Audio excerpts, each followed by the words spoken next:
So thank you, Sam. Thank you, everybody, for showing up. I hope that this presentation will give you a little bit of idea about why we do the things that we do whenever stress hits our lives. So a little bit of background about myself. I'm a certified professional coactive coach. I coach executives, agile teams, organizations, things such as that.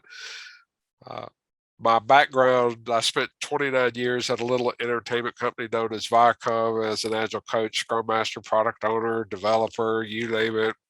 We all had that line at the bottom of our job descriptions, perform other duties as may be assigned. Spent some time at Tractor Supply helping them with their agile transformation, 3 scrum teams, and bringing that agile mindset to them. And currently, I'm on an engagement with a pharmaceutical company located in Pennsylvania, helping their marketing division go through an agile transformation as well. So, with that, I'd like to just say, take time throughout this presentation to go into the Q&A chat area and post your questions. I'll pause through the presentation to just see, okay, are there any questions and things like that? So if there's anything that you see on the slide that doesn't make sense or you want some elaboration on, let's go ahead and do it. There's not a whole lot of slides on this. I'm not a big believer in, death by PowerPoint or Keynote in the case of the Macintosh. There's only 10 slides to this entire presentation, so let's make it as interactive as we possibly can. So with that, I'm going to go ahead and start sharing my presentations. Okay. And if Sam, let me know if that's everybody seeing the slide. That is coming through. It doesn't, it Yeah. does show your little slides on the side as well, though, if that's what you prefer. Okay. So I'm going to go ahead and just start by playing this right here. And so we'll go to the big view right there.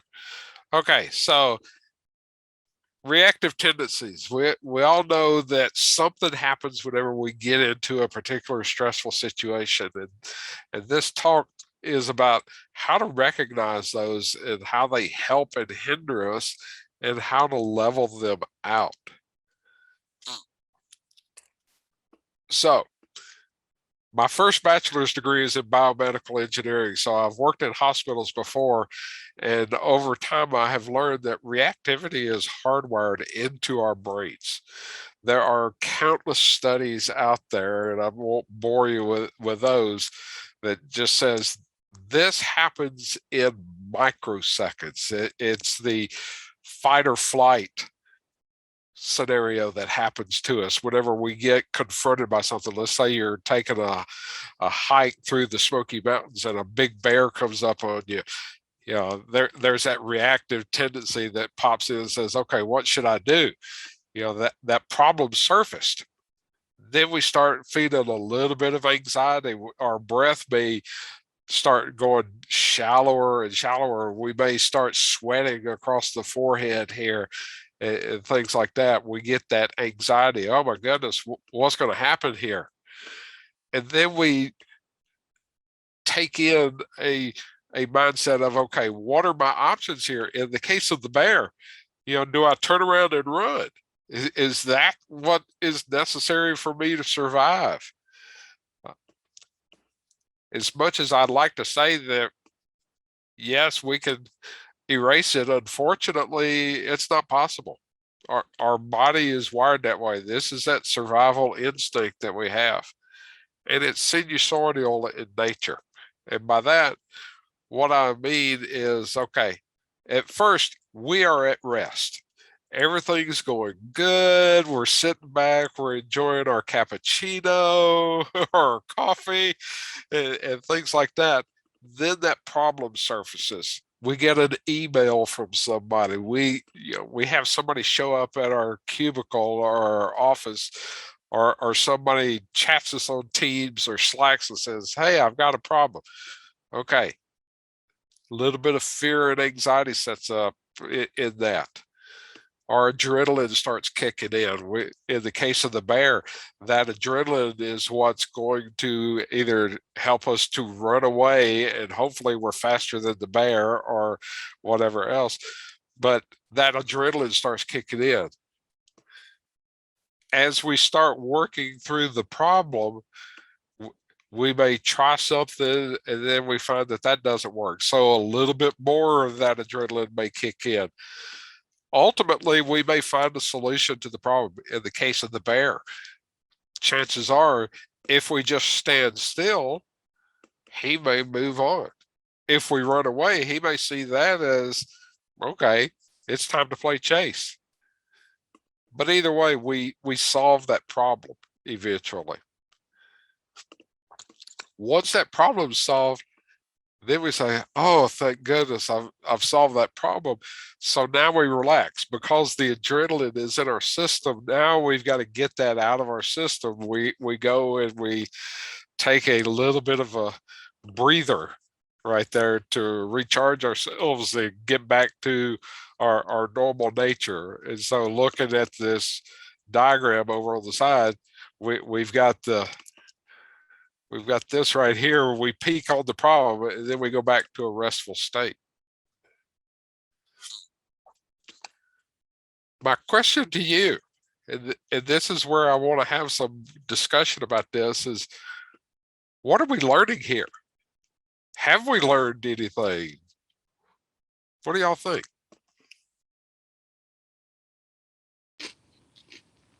In what context? What do you mean? So by going through this process, what did we learn anything about ourselves? Did we learn anything, that's going to help us in the future? If we know that our emotion is going to peak, we can kind of expect it and maybe train ourselves to handle it. Right. Yeah, and I would follow that with it's natural. It's something that we need to be aware of. And to some extent, if we can be aware of it, maybe we can come to the table with coping mechanisms when we realize it's happening. Ooh, I like that direction. That was pretty good. What else? It sounds that this really tracks heavily with cognitive behavioral therapy. Very much so. Very much so, right? You ride your anxiety Mm-hmm. instead of avoid it. Yeah. We got one I see in the chat. Oh, Sean says, depends on if you survive the bear. True there, Sean. Yeah, that is for sure. But again,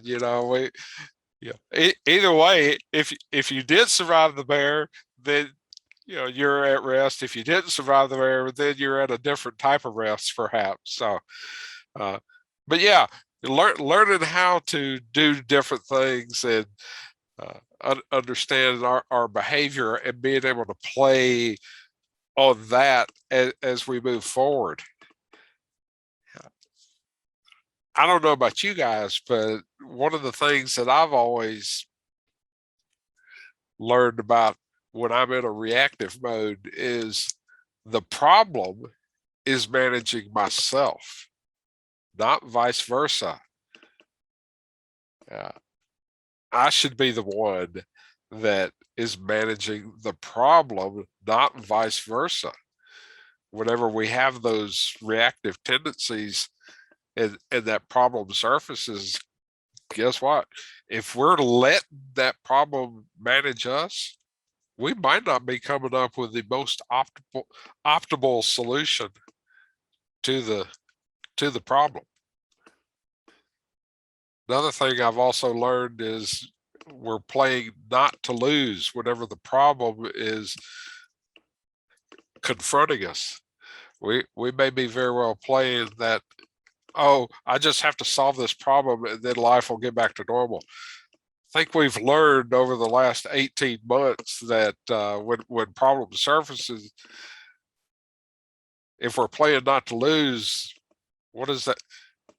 Is that really helping us? Is it really moving us forward? I would offer up that it's not. We need to be thinking about, okay, what's some creative ways of solving the problem? And below that are some of those statements. How many of you thought are like me? You may say, okay, we just have to fix the problem right now. You've got a team and they've got a serious production level bug or something like that that's been presented, and there's pressure on you to solve that problem. How many of you go into your teams and say, we just have to fix this problem and then we'll get back to normal? Yeah, a little bit of that going on. Or we may say, I really don't like this right now.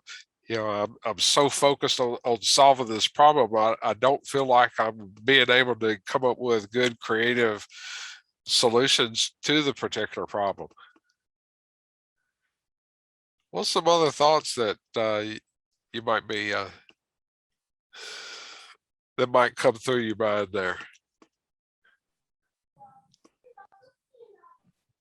So I'll be quiet for a sec.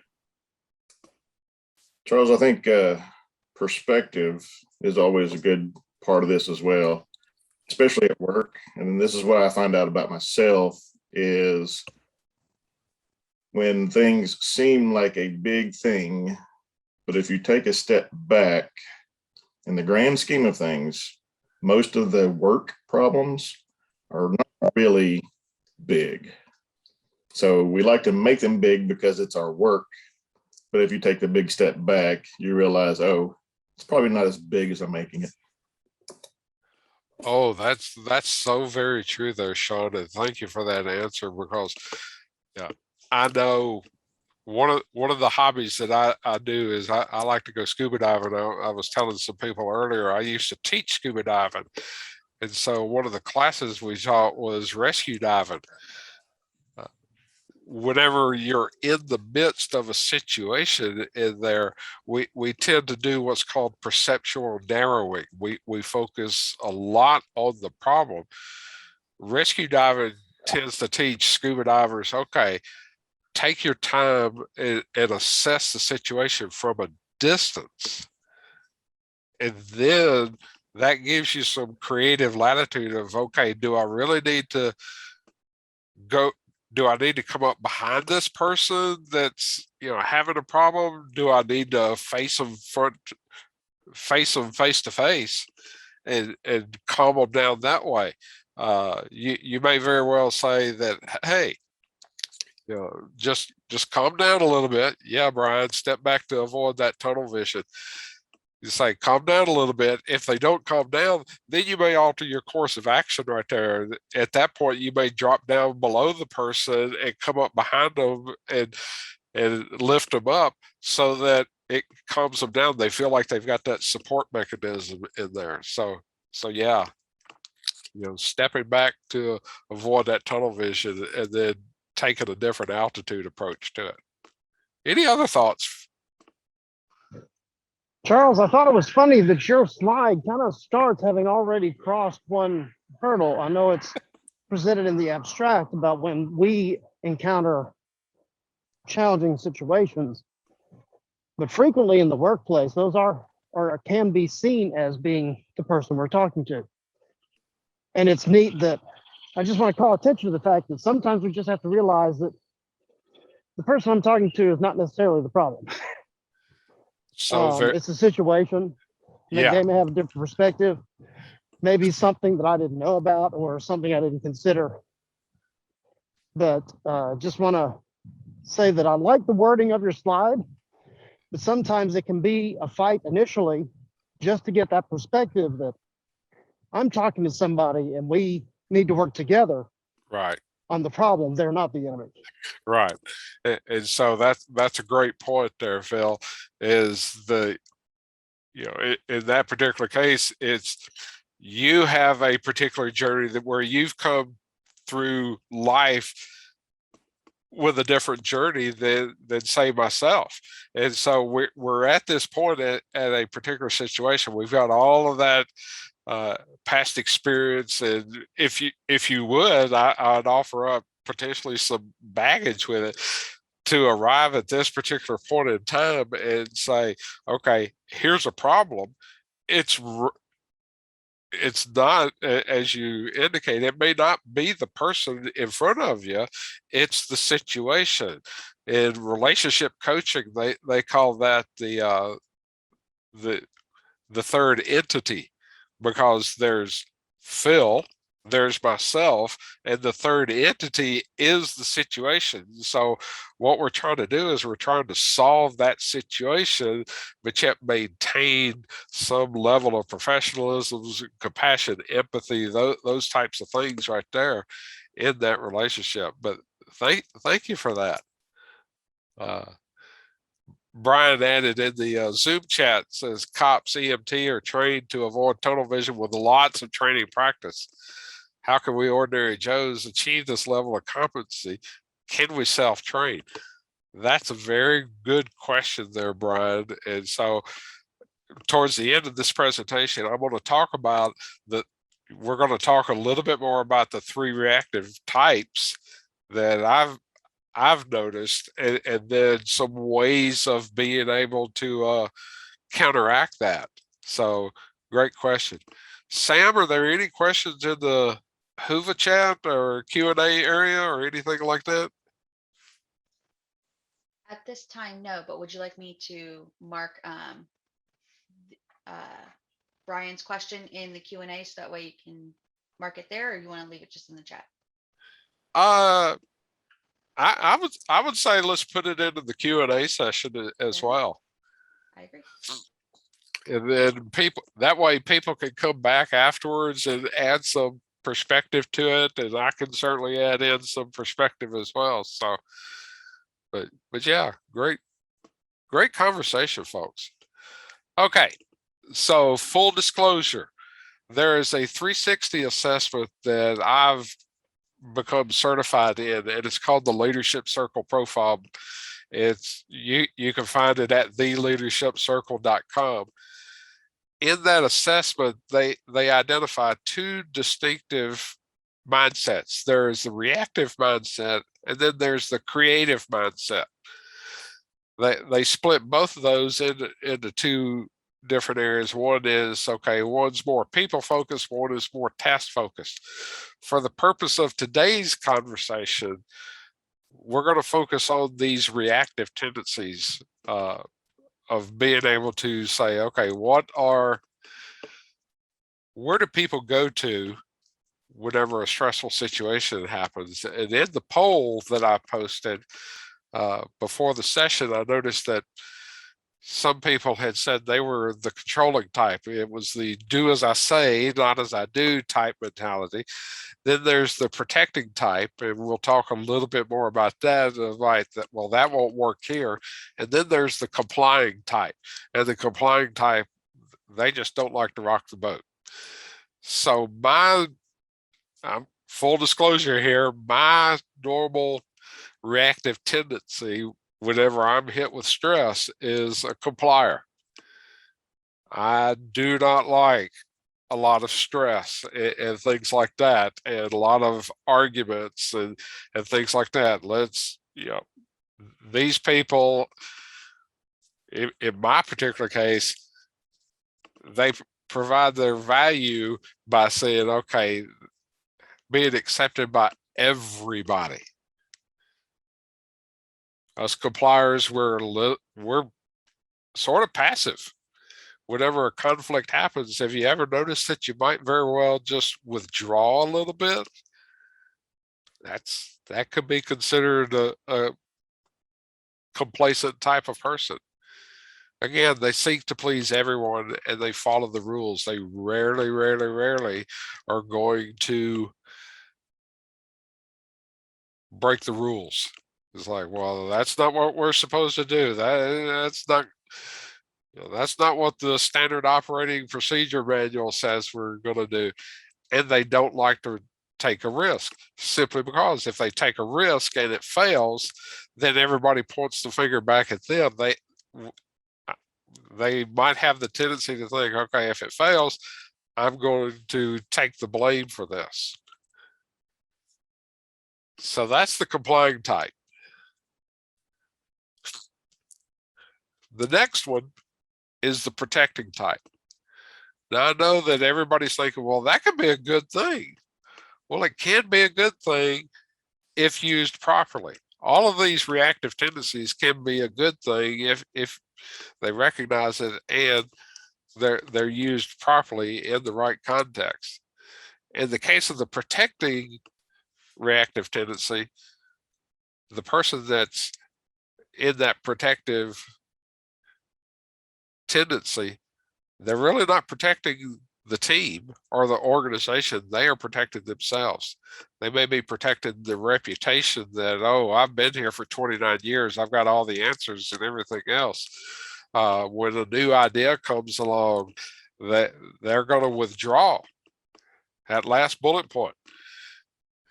You know, if the team decides that they're going to take a course of action that this person operating in a protective tendency doesn't buy, then they're going to withdraw from it. They're going to say, you know, I told them this wouldn't work. They wouldn't listen to me. How many people have we encountered over time that have shown that to be true? They're also of that know-it-all mindset. Me at Viacom, 29 years. If I'd have been a protective type person, then I might have said, well, you know, this particular endeavor that you're going on, it's not going to work out. And when it failed, I'm going to say, see, I told you so. If they didn't come up with the idea, they're going to be critical of the others. Again, because they have that know-it-all mindset. Notice we got another message in the chat.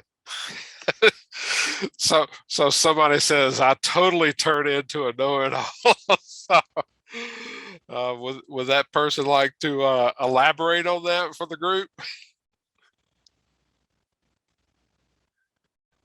No.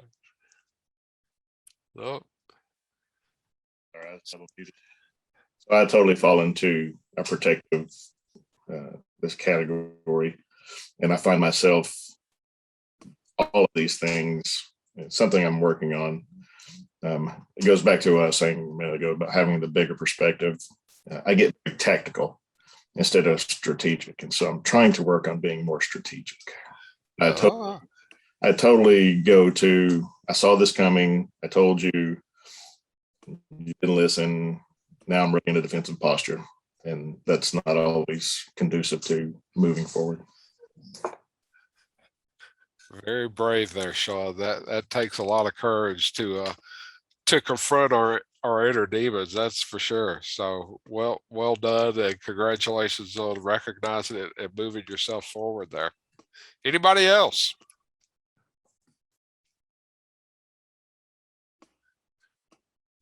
Okay, so our third and last reactive tendency is the controlling type.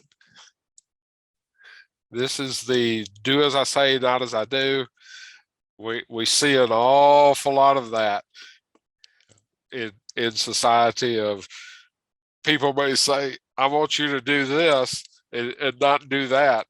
And then the very thing that they told you not to do, you might see a picture of them, or they're at an activity and they're doing the very thing that they told you not to do. Controlling tendency people tend to be perfectionist driven. They think that, okay, I've got to solve this completely and totally, and it's got to be perfect before we move on. And so they start focusing on it, and then they focus even more and even more, and pretty soon we're going down the rabbit hole here, because there's that 0.2% less than perfection that's still there, and it just irritates them, and they just keep focusing on it. And that they are very much task driven. They are, if in the leadership circle profile, you've got complying all the way across. It's at 360. So complying is all the way to the left as you're looking at the diagram. Controlling is all the way to the right. Protecting is in the middle. So it's the exact opposite of what that complying type person is, where the complier wants to be accepted by everybody. A controlling type person could care less. They're like, just get out of my way. I'll take care of this. And they don't care about the repercussions from a personal level there. They will also, by nature of that, they will sacrifice the team to make themselves look good at all costs. And again, they feel like, okay, if I can solve this big problem, then I'll get promoted and climb that corporate ladder at all costs. We got another message in the Zoom chat. Okay, so with the person that said, I have the perfectionist problem, I'm working on not allowing it to halt progress, would you care to elaborate for the team or for the group here? Sure. Yeah, that's actually me. I don't know if you can tell from my background, but like I have to have like everything written down. I use Trello for like everything I have to do, even in my personal life, and I move things around. And like, if I don't feel like I got enough done or got everything done the way I need to, then I feel like I didn't have a successful day. It just, that's my problem that I have to fix on myself and make sure that I don't necessarily push it onto others. So Yeah. Well, congratulations, Sam, on identifying that within yourself and addressing it and seeking a way of changing it. So well done, and keep up the great work there. So Douglas, you've asked in the Zoom chat, how would you define someone who doesn't control but takes charge when decisions aren't being made? So that's a great question. I want to offer my viewpoint on that, and if anybody else has a viewpoint on it, then we'll open up the floor for some discussion on that. From my perspective, this person may have a little bit of multiple types within. They may say, okay, I'm a controlling type person, but I'm not a severe controlling type of person. So in the LCP, there's varying levels of it. They may very well say, I'm going to take a little bit of time and address this if nobody else does. So Jeff, you asked in the chat, what would taking charge actually look like, Douglas? So sounds like we could learn a little bit from each other. Doug and Jeff, would y'all like to carry on a conversation in the audio portion here and be part of the recording? Sure. I mean, I can try to respond. So what I mean by taking charge is just, like if a group of people is like kind of going back and forth on something, not really sure which direction to go, just I mean, I don't want to say controlling, but just sort of like coming into the conversation and saying, okay, well, this is what I think we should do, and this is why, and then like offering yourself to do it. I have a tendency to overwork myself sometimes because I just want to get stuff done. I want things to be, I don't want things to be like sat and not, not be acted on. So I mean, take charge is kind of as a way of saying it, but it's more about just like, let's move forward and not sit and talk something to death. Jeff, care to add on to that? Thanks, Douglas, for the clarification.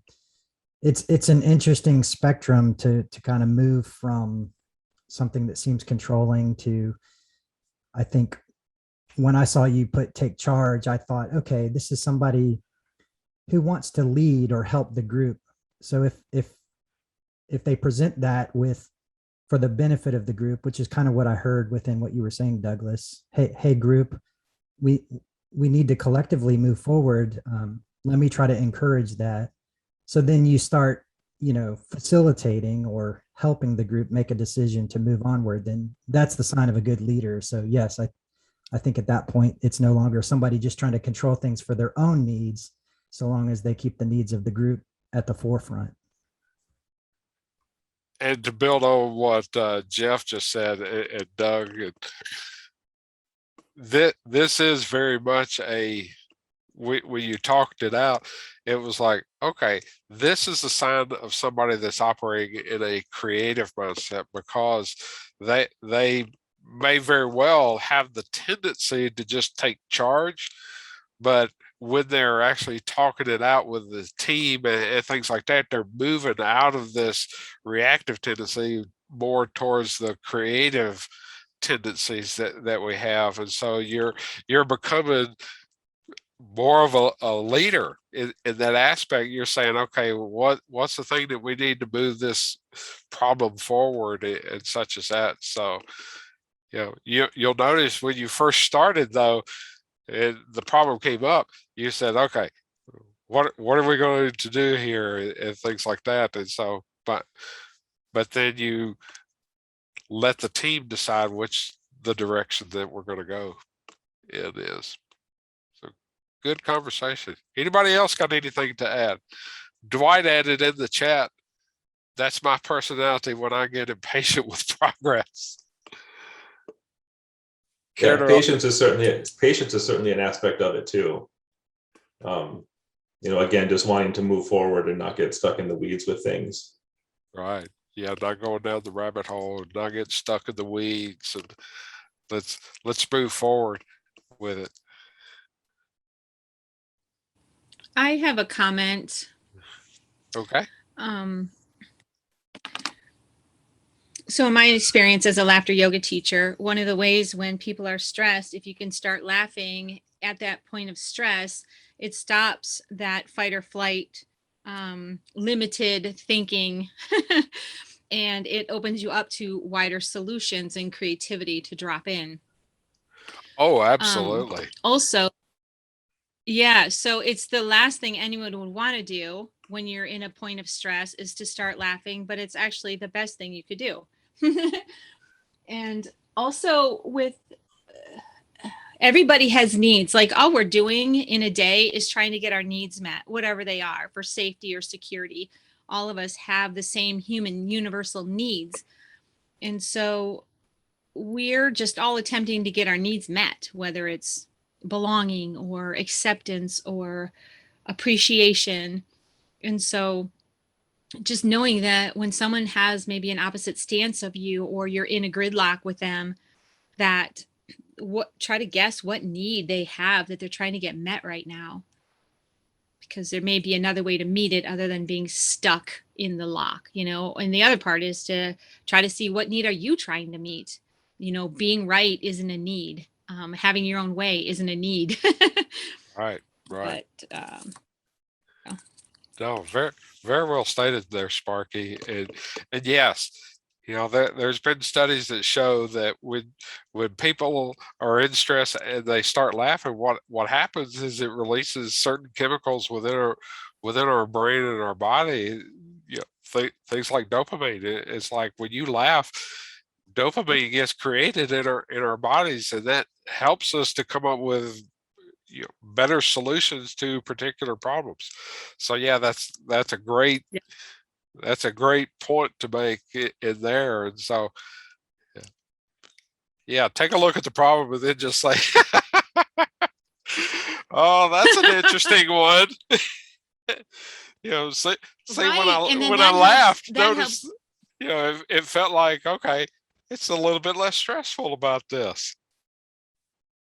Exactly. And then everybody relaxes more, and then people have access to their inner guidance and solutions.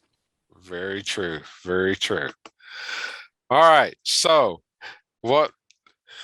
how's some ways that we can actually counteract these things?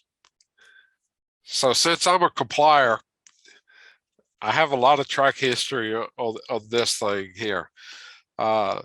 Whenever we're challenged with, okay, we've got to do a certain thing by a certain time frame, my reactive tendency is, okay, we got to play within certain boundaries.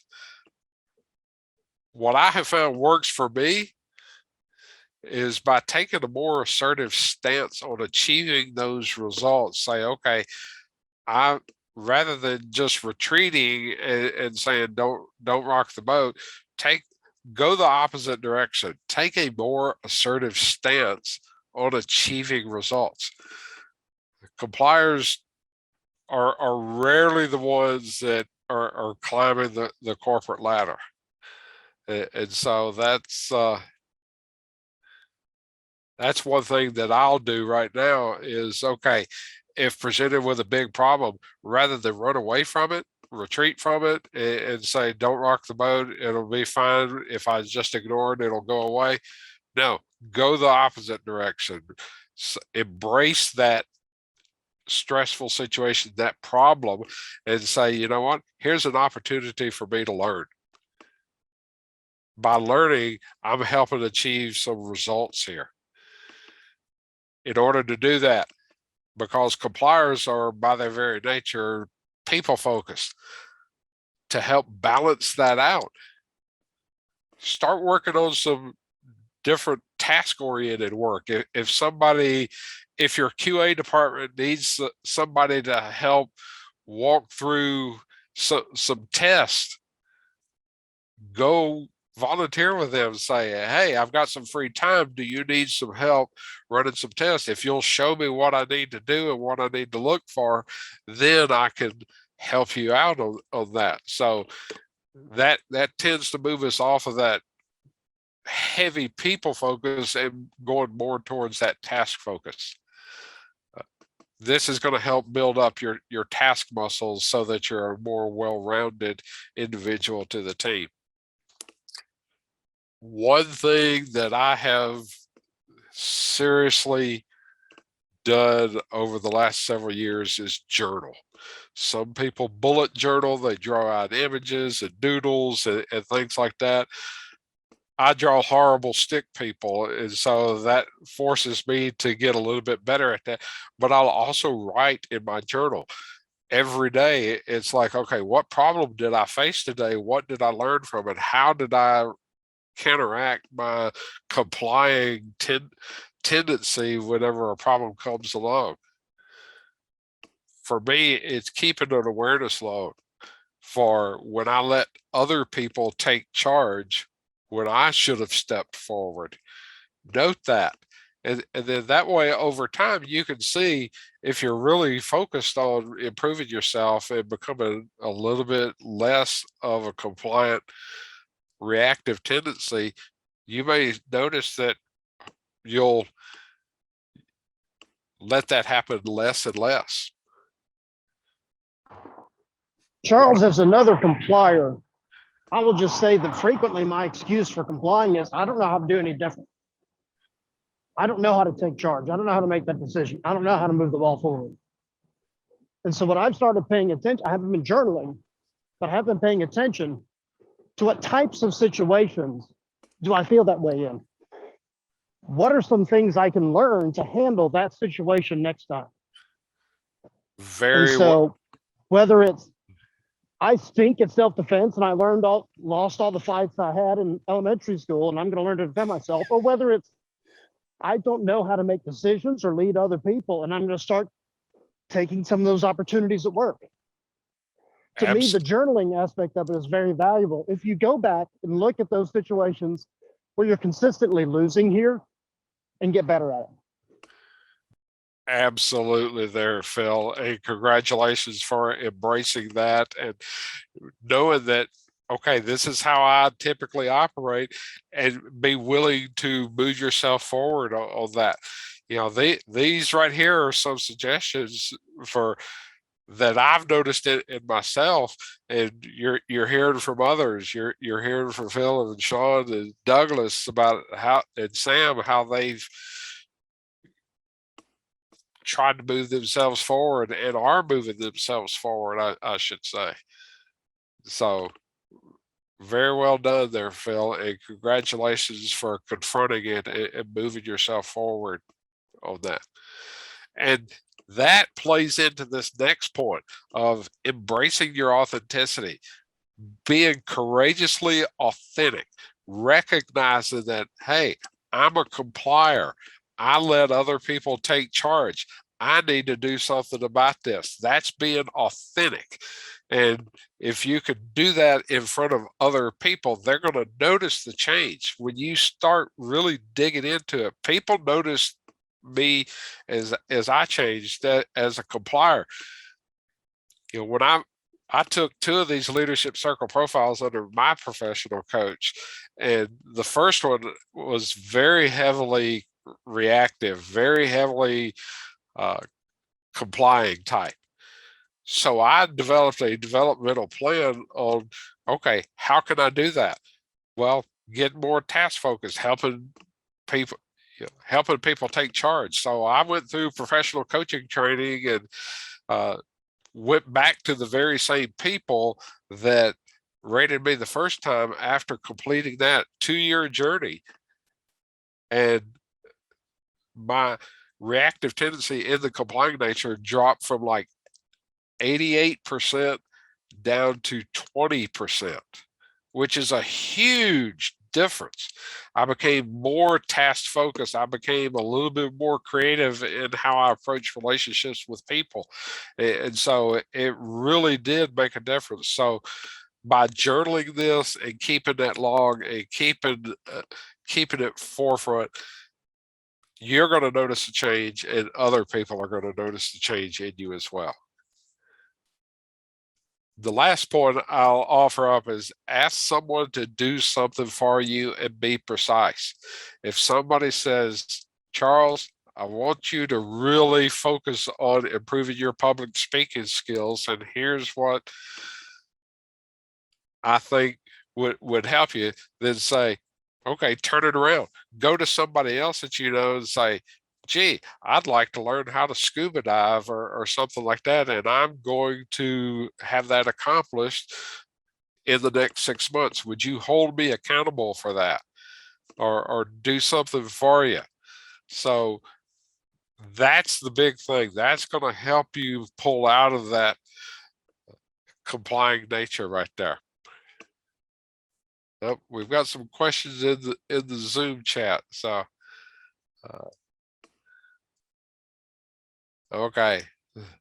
So Sean mentioned he started journaling to CMA CYA, but found it helped me immensely. Well done there, Sean. And then Sparky wrote, once your teammates are educated on the use of laughter as a tool, you're all set to use laughter for many things, such as relieving stress, increasing joy, increasing creativity, and building connection, to name a few. All great information there. So what if you're a protecting type? Sam, in the polls, did anybody answer that they were a protecting type? About 36% said that they are the protecting type. So 8 out of 22. Wow. So 36% of you are the protecting type. What's the stats on the other two? On controlling and complying are both tied for 41%, with 9 out of 22 for each. Okay. So see, we all fall into different realms and everything else. So that's a pretty evenly distributed group that we've got here. So thank y'all for participating in that poll there. So for you 36% that are the protecting type, mindfulness, practice that mindfulness. Protectors, they're focused on themselves. So it's time to focus on the others around us a little bit more.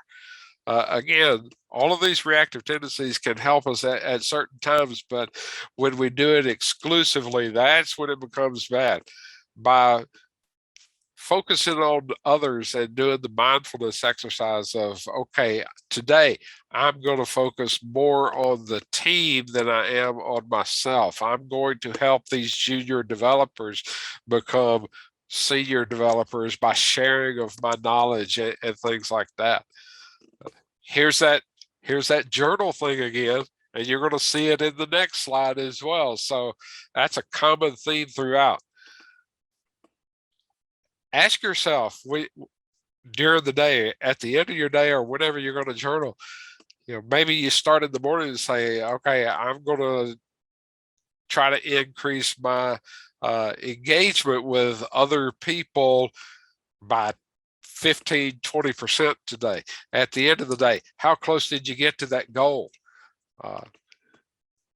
How often did you engage with people, or did you withdraw from others?